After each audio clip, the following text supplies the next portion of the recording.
Greetings all, Frog here. Let's play Stellaris! Big giant gesture you can't see because I have no webcam.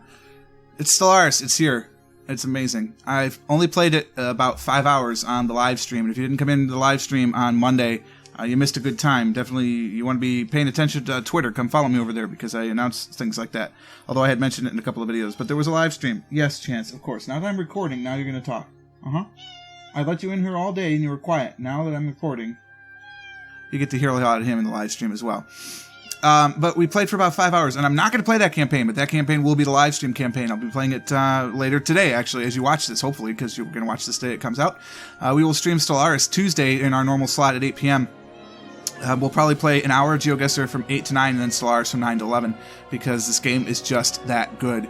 I'm going to try and get some multiplayer going. I think I've already convinced Bear that he needs to play. I think I can convince Wade that he wants to play, and I bet I could get George into this. And this definitely seems like a game that might be right up Lightbringer's alley, but we'll see if they bite for it or not, because, I mean, it is a tier 1 game. It's a AAA game, so, you know, I paid $50 for it and got the expansion, the OST, and all this other stuff. I mean, you could buy it for like $30 or $35, $40. I don't remember. Whatever it is, it's affordable. It's on Paradox Plaza. It's also on Steam. You can get it. I don't get any money from it, although I really should start an affiliate link, but I don't. So there'll be multiplayer. There'll be lots of stuff. First off, you'll notice the first letter of each of these is in a color. That's because hotkeys exist everywhere, and they're amazing. All right, new game. Boom. We are going to create this. So this is what I created. I've created the Pondite United Nations. Empire spawning allowed. Pondite is allowed to appear as a regular game instead of a randomly generated empire. Oh, cool. All right, yeah, that's fine. We could end up meeting the Pondites. We're not going to play the Pondites, but we could meet them. So there's a bunch of all this different stuff that they travel by the warp. They've got red lasers because I wanted lasers. They have reptilian ships. They, of course, live on tropical worlds, and they look like frogs-ish. It's really cool. The Pondite United Nations. It's a pun. So I'm really cool about that. They're a theocratic republic too, because they're natural sociologists, rapid breeders. They're communal, but they're also repugnant, which is unfortunate. So other people don't like us in the area, but that's fine. It's also negative 15 opinion penalty. But we're xenophiles, which means we're very good with other people, so we don't care about other races. We're not like going to be immediately against them. And then we're fanatically spiritual, so we get a lot of happiness, but then we tend to view things like all in space things. It's awesome. These are how many did we get? 1, 2, 3, 4, 5, 6, 7, 8. I think that's because I'm a Nova sponsor that I got extra one of these guys. But there's 8, and I think they started with 6 in the base game if you get that. So we could do all that. We're going to build a new one right here. This is going to be a little bit. It's not going to be a lot of empire building because we go through that in live stream, so you can check that out. But basically, we're going to start right at the appearance, and we're going to go down. So what we're going to do is we're going to continue to be reptilian. I'm going to try and find something else that looks vaguely frog-like, and we're just going to create a couple of frog things. This guy looks a little frog-like. That looks really turtle-like, but this guy looks a little frog-like, so we're going to go with him. Yeah, he definitely looks frog. It's probably more. This is a little more toad. It's a little more frog, maybe. I don't know. We're going to go with that guy. We can't be the Pondites. That's our stream name. So these are going to be the Rana. They are Ranites, and Ranian is the adjective, which is very cool. Generate adjective. Ooh, that's cool. No, but I want to be Ranian because we're like Canada with the hidden eye. Ship prefix. We obviously want reptilian names. I use these for the other. No, I use these guys. We'll do this. We'll have a lot of hyphens or apostrophes rather. Our ship prefix. We don't know the name of our country yet. Will be the RADS will be Rads. You'll see why in a second. Okay, so this is cool. So you get racial traits. You get 2 total points. You'll see some of them are positive, which are in red, and some of them are negative, which are in green. And you can pick up to 4 traits, so you can really kind of maximize this to what you do. So I think that we, as a society, are industrious, because that gives us more minerals. It's tempting. We could be thrifty, which gives us more credits. We could be agrarian, which gives us more food. Or we could be intelligence, which gives us better science output. So I think we're going to be intelligent. Now, we'd like to be able to pick some things, so we're going to have some detriments. I think we're going to be weak as a species.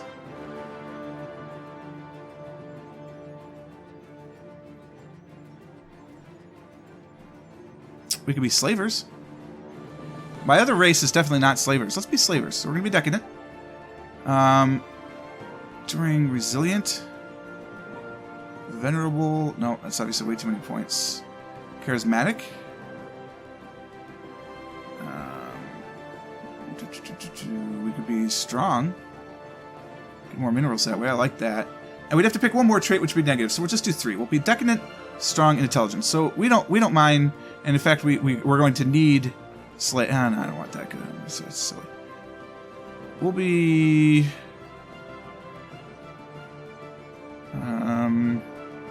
non-adaptive. That's fine. I don't really want to have to try and keep slaves. I don't really get that yet. So we'll do that later.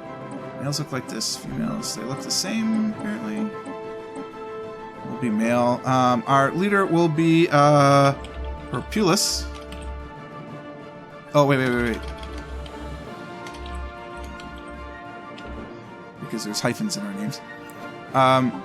We're gonna be purple as much as we can. It's probably the best we can get. That doesn't look good in you at all. Yeah, that's the one right there. Cool. Our home world will be Xania. No, but the star Zani Nadia is fine. Actually, Xania's not too bad. Do we want to be continental? If we'd have a continental preference, then we'd have the tropical and ocean, and the desert and Arctic, and then these two are the exact opposite. So whatever these two are, arid and tundra won't work for us. Or we could be like the ocean-going frogs. So then we'll get these two at 20, and then we can't do desert or arid at all. That makes sense. Let's be ocean guys. We're gonna be ocean guys.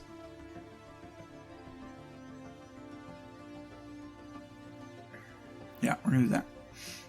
We will be reptilian, of course, because they look very cool.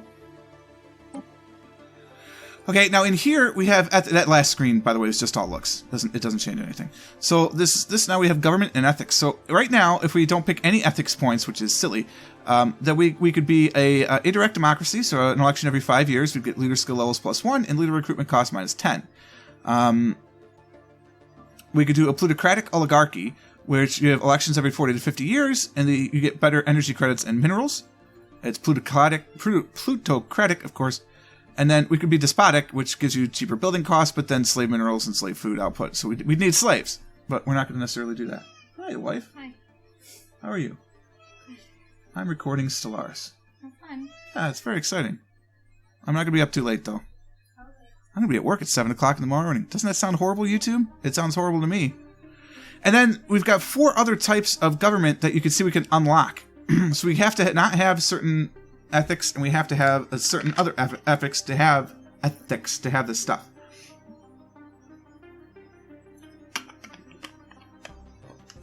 This is not in addition to this. So if we select this, we're going to lose the benefits that are here. So each one has their pluses and minuses, which I think is really cool. So, like in the other one, I was a xenophile, so we're good with having other people. And then we were spiritualists, so we might go away from that. Collectivists, I think, is kind of cool. It's like going towards slavery. Ethics divergence is higher, which is not great, but we do get energy divergence. Ethics divergence means when populations grow, they might differ from your culture, which is not ideal. We could be militarist, but I'm not so fine. I don't really want to be pacifist. Materialist seems good, though. I think we're going to be fanatic materialists. Anything in the outer rim costs 2. Anything in the inner rim costs 1. So you could have 3 of the inner rim, or 1 and 1, basically, is how you do it. So although it hurts, we must grow up and put aside our outdated notions of morality. There is no divine spark granting special value to a living mind. No object has any intrinsic value apart from what we choose to grant it. Let us embrace the freedom of certitude and achieve maximum efficiency in all things. So we get to do this now. So we could be, we get core sector plans +2, which is kind of cool. So we get more planet abilities. We could have research alternatives +1, so we actually have 4 things to choose from instead of just 3. And we have more leaders to begin with. Or we could have research speed and survey speed, which are better, which are definitely important. I think we're going to end up being a science directorate. but we'll see. So obviously you could change what you take. I can get rid of that and take this, which only lets you have one thing, which is crazy.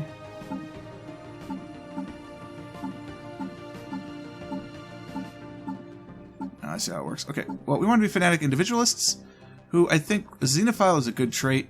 I don't know, yeah, materialists. We want to be materialists. And then individualism isn't horrible. I don't know, can it even be the two? No, okay, I didn't think so, because they are polar opposites. I'm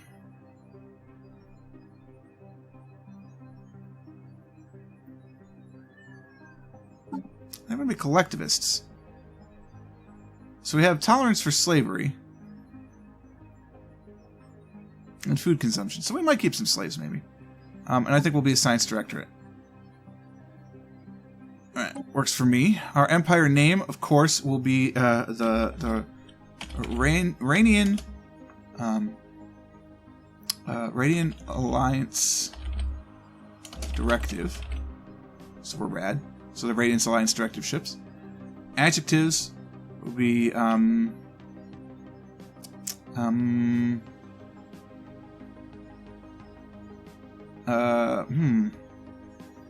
Directive, the Directive ships, Directive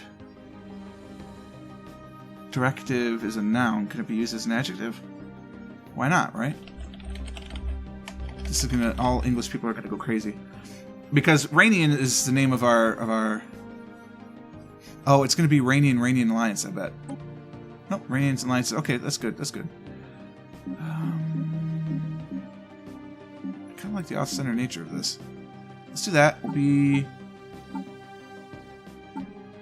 We're not going to be quite... We're not going to be as purple-oriented as my other one. This will also be our map color. So we're going to do that. Nope. Nope.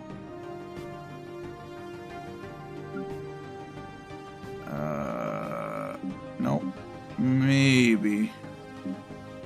Oh yeah, I like that. It represents the communal collective nature. Absolutely, but it's got to be this then. Nope, that looks horrible. It's got to be this. This. Yeah. Secondary color is going to be this. It's going to be this.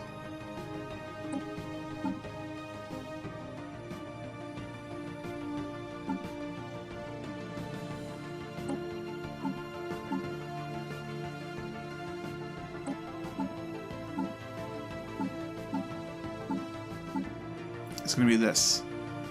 I want, I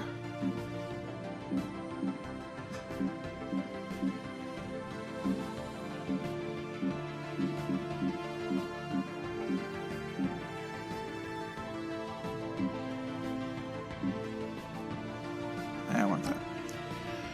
Okay, so we've got 3 different types of weapons. Basically short range, medium range, long range, but then they all have intercept abilities and some things that do armors and whatever. I did energy weapons for the frogs. Let's do missiles, because why not?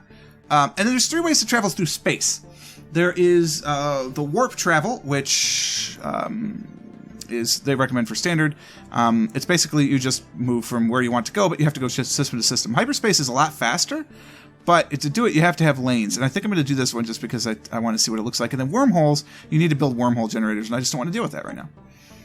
We're going to use the reptilian ships, of course. Although the avian ships look really cool. We're going to use reptilians. No. We're going to use avians because it looks cool. That just looks cool. It looks so cool. Okay, so these are done. This is the Ranian Alliance Directive. They've been saved. So we're done. We're going to do medium galaxy. You can go from 150 stars up to 1,000 stars. 600 stars seems enough for me. I did an elliptical in the stream, so I'm going to do a 2-armed spiral galaxy. 17 AI empires is fine. 4 advanced AI starts is okay. Difficulty normal is good. FTL is anybody can use anything. And then we'll use Iron Man because achievements are fun. And then we go. We're going to have about 6 or 7 minutes of gameplay setting everything up. And then that's fine.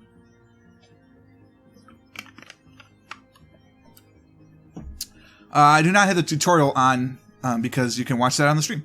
In the aeons since the first primitive Piranha communities took shape in the archipelagos and lagoons of Xania, our civilization has spread and prospered. Excuse me. Wow, that's a G class or an M class star? We'll find out when this is gone. Through scientific progress, we have managed to stamp out the superstitions that ruled the minds of our ancestors. As reason and rational thought spread among our people, the inefficient nation-states that we had until then organized ourselves into were disbanded, and a council of our most accomplished scientists was gathered to rule in their stead. Now, after the discovery of the hyperlane network, the finest minds of the Ranian Alliance Directive have finished development of the first hyperdrives. The stars themselves are finally within our grasp. Begin. Greetings, Director. I am Veer. Oh, the tutorial. Yeah, no. Intelligence developed by the we're going to use the tips. Well. I will provide tips, explaining only basic functions and tools as you explore them. Yep. He's amazing. This guy is that if you need help playing a game like this, the tutorial is fantastic. I've played it through on the stream and it's amazing. Okay, so this is the this is our view. You can zoom in and out. You can WASD to go left to right, up and down. Right? You can't rotate because you use the mouse to rotate. So you right click. There you go. You can go into the plane. You can go around. It's kind of neat. And wherever you go, this is where you are. Then just a simple E takes you to, oh, that is so cool, the galactic map mode, which I realize with hyperlane travel now is going to be goddamn impossible. So what I could see, all of these lines are the hyperlane connections between all these systems. So in order for me to explore, I have to go through these hyperlanes. I can't just like go from here to here. It's not possible. But with warp travel, I could. That might be too far, but I don't know. But with warp, we could probably do it.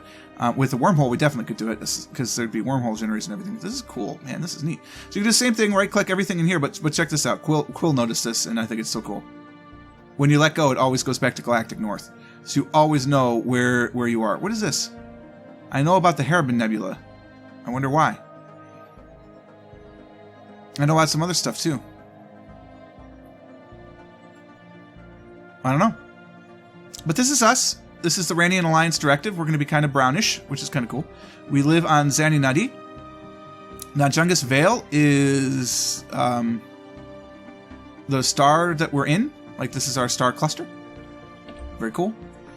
We got a number of things going for us. We have a construction ship. We have a research ship, and somebody is already somebody is leading this already. We have military power 413. This is our fleet, and we have, this is our star base, and then we have a military power 75 with our fleet, which has 3 ships in it. I am going to toggle, oh good, it is on. The details map mode is absolutely essential. Why you would turn that off, I do not know. Okay, so we don't know anything about our system, so let's see. We'll bring up the situation log, right? That's what that is. So list projects and stuff. We have no projects. These are the ways to these are the ways to win. We don't have any projects, but we're going to take our science guy. Yes, thank you. We're going to survey this system because we need to know everything about our home system. That's the only way we're going to be able to know what our resources are. This is our home world and the capital of our Okay, that's our governor. He provides +2 happiness. Screen, Yes, thank you. I regret turning you on and all. Can I turn you off? No. Alright. This is our governor. Anyway, our governor is Torba Patar. And this governor has gives us decreased construction time and decreased clear blocker time, which we'll talk about in a second. And all that stuff. This is what our planet can produce. All that right there. We are currently overproducing food. Food is not something like that he doesn't track. So long as you have your food level higher than what your population is, you're fine. So it doesn't like you don't store food. You just make food and eat it immediately. So if it's higher than, you're good. Shortages are not good. It makes you unhappy. And the actual resource output of the planet is this. So we could do this. But we're doing this, and you'll notice some of these values are quite higher, and there's a reason for that. Our habitability score is 100% because it is our planet. It is our capital world, so we get ethics diversion -10 here, an extra 10 happiness because of here. And then the border extrusion, which is how big this is increased because it's our home world by 100%. So it's double what it would normally be. And this is important because we can only build things in this room. Oh, we had a black hole right nearby. That's cool. Okay, edicts are just things. Thank you. Yes. These are different. We can spend influence, which is the purple thing. We'll talk about all that. We can spend influence to get what we need to do. This episode's going to go long. Just live with it. It'll be okay. It'll be fine. And we'll get to gameplay in the next episode. It's how it always is when you start out, right? It's going to be fantastic, though. But we can set up different edicts for this planet. So we can have edicts as a whole government, which are basically governing principles, and we can have some for just the planet. It's amazing. It's really cool. Get out here. All right, so here's the surface. We see a visual Hotkeys. representation of this planet's Yes, surface. it's a visual representation. So there's a number of tiles. As I understand it, you always start out with a 4x4. That may not be true, and you certainly can mod it. This game is 100% moddable, by the way. Amazing. So, these mean we can't build here because there's stuff in the way that we'd have to pay to clear out first. This tells you what the tile is producing if you have somebody there. So we don't have anybody here or here, so we're not getting those benefits. And certainly not on any of these places. But you can see we're getting 5 here. And it goes up because it's a basic power plant. And we get an extra 1 because this is our capital. This is the actual capital base. So anything orthogonally adjacent to it gets a bonus, which is nice. These have no buildings. If we want, we need to put in some buildings here to get more stuff. As it is, we already produce way too much food, so I think I'm going to try and clear off this to gain some energy, and then move one of my population over there, which is what I'm going to do first, because I want to clear this off. By clearing this off, that's going to allow us to move one of our population there and build a power plant, because energy is important. It didn't give me a mission, did it? No. Okay. So my science guy is researching. This is our construction guy. We don't have anything that we know to build minerals yet. We will be building out here because I'm sure at least one of these on the asteroid belt. It is a Class M star. That's so cool. This will probably be, there'll be minerals on there somewhere, I'm guessing. But we could do all that with that. I've never really dealt with the war. There are hotkeys, of course. F1, this gives us the government, so that shows us what we have. Our enable capacity is 12. It costs us no extra for the edict effect, nothing for the edict duration. We have no modifiers. These are things that we learn throughout the game, which are really cool. We can call an emergency election, which is silly. There's no reason to do that right now. Our elections are every 40 years, which is kind of cool. He's an investor, so we get better energy credits. And he's a Corvette build cost is -20. That's one of our ship types. The budget tab. There's our budget. Yes, thank you, Tier or Veer. So we're obviously making ducats. This is our ducats. They're called energy credits, but come on, they're ducats. And it tells you anything that's affecting it. This is the policy tab, right? And this is where I'm talking about the whole edicts. We can do empire level edicts. So if we want less ethics diversion but slower research speed, we can do that. If we want more research speed but more ethics diversion, we can do that. We can increase one research over the other. And that's all we can do right now for edicts. We do have slave procreation, whether or not they're allowed to do that. We do allow slavery, which is fine. We have static war economy at the moment. All of this different stuff can be set. It's amazing. There's our demographics. This tells you everything about our people. We're 100% Ranites, because that's what we are when we start. We have 7 population across 1 world. Pops are just different populations. So we could create vassals if we had more than 1 planet, blah, blah, blah, blah, blah. This all tells us research. We're already going over. We'll just keep going through here. Screen lists the planets. These are the empires that we know. This is all of the planets in our empire. We just have the one. The leaders. Yes. These are our leaders. We have scientists, governors, admirals, and generals. And we'll need more than 1 governor on the world. And then we'll need more than 1 scientist. We have 4 scientists right now because 1 is on a ship, and then 3 of them are researching. And they each have their specialty, which is kind of cool. We could do animals and stuff. And these are factions if there are factions, but right now we have no ethics drift, if you will, so that's not going to happen. In the contact screen, we see a detailed list. So these are people that we've come into contact with, which is nobody. The species tab lists different species, different empires, and again, we've come across nobody. all the ships in use within. These are the ships that we have. We can design a new ship. These are different ships that we already have. We can auto-generate designs. It's really cool. I haven't even gotten into this in the game I play. And the situation log, which tells us that basically this is the missions that we could select. The technology screen. Technology screen. This is where we select the research we want, which we'll do at the beginning of the next episode. And F7 and F8 and stuff aren't hot screens. That's the game. It's the quick overview. Talking about this stuff, these 3 things are essentially monarch points that you will use and spend. Actually, they're more like money. There's 3 different types of currency. There's minerals, there's energy credits, and then there's influence, which is not really currency, but it's political currency. These are like the monarch points, but all that really matters is what you get each month. You can store them, but you don't really store them because you're always continually doing research at that level. So there's really no big reason to do that. This is any special strategic resources that we've discovered, and the slash is the left side is how many we actually produce, and the right side is how many we know of. That's how many worlds we have. We can control 5, and then we have 3 out of 12 ships. That's the time system. That's where we are. This is all the other stuff. Holy smokes, that's enough for today. But tomorrow we're going to get into this, and it's going to be amazing. Hope you guys enjoyed this one. If you did, click the like button. Consider subscribing to the channel to stay updated to everything as it happens. And until next time, cheers.